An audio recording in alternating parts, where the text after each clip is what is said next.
এই আরশি বস সবই তো আমরা হারিয়েছি, তাই আমি সমব্যথী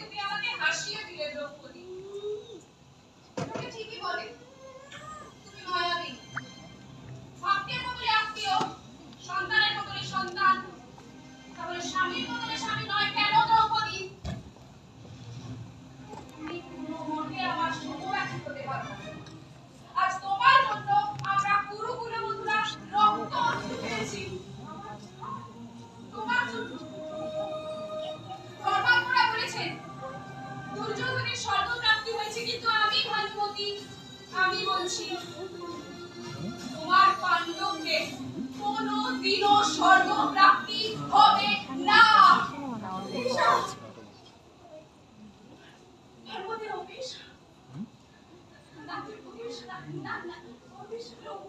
যদি অভিশাপে কাজ হতো তাহলে স্বয়ং বিধাতা চক্র চক্র গলার হাতে তুলে নিতেন।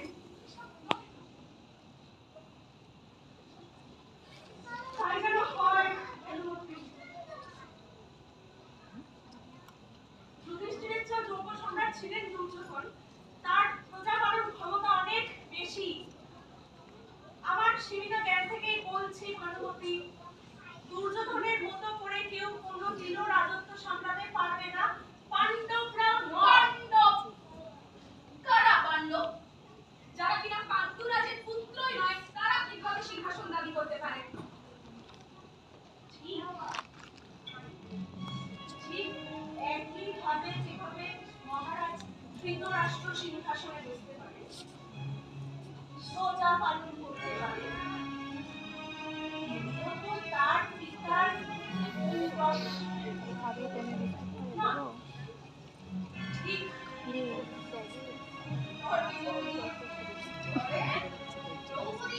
স্বীকার করে নিল যোগ্যতায় কার সম্রাট হওয়ার কথা ছিল।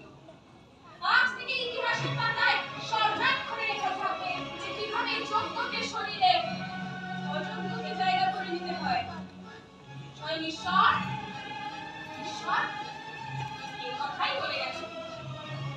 আজ থেকে ইতিহাসের পাতায় স্বর্ণাক্ষরে লেখা থাকবে যে কিভাবে অধর্ম করে জয় করতে হয় এবং সেই জয়কে ধর্ম সংস্থাপনের নাম দিতে হয়। এবং সভ্যতার প্রতিটি মানুষ এই একই ঘটনার পুনরাবৃত্তি ঘটিয়েই যাবে আজীবন। শ্রীকৃষ্ণের যা প্রাপ্য তা তিনি পেয়েছেন ভানুমতি। এখন তিনি শুধু তার অন্তিম দিনের অপেক্ষায় রয়েছে। তুমি ঠিকই বলেছ, আমি হেরে গেছি। ইতিহাস আমায় মনে রাখবে এক অসহায়া পীড়িতা নারী হিসেবে, কিন্তু তা তো আমি চাইনি। আমি চেয়েছিলাম মানুষ আমায় মনে রাখুক আমার সৌন্দর্যের জন্য, আমার নিঃস্বার্থ ভালোবাসার জন্য, কিন্তু তা তো হলো না ভানুমতি। আমিও হেরে গেলাম।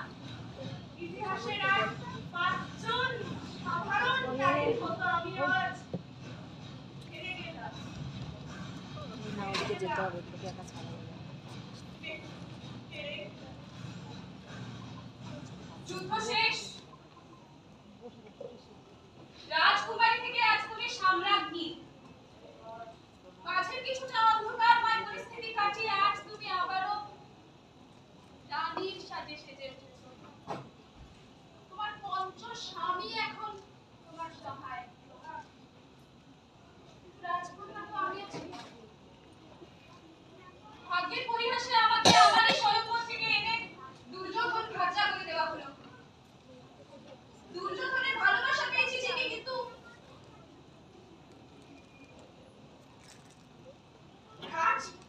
আজ তুমি পরিতৃপ্ত দ্রৌপদী। আমি সন্তান হারিয়ে আত্মীয় স্বজন হারিয়ে আজ আমি নিঃস্ব। তবু তবু ইতিহাস তোমাকে মনে রাখবে। দুর্যোধনের মৃত্যুর সাথে সাথে তো আমিও শেষ হয়ে গেলাম।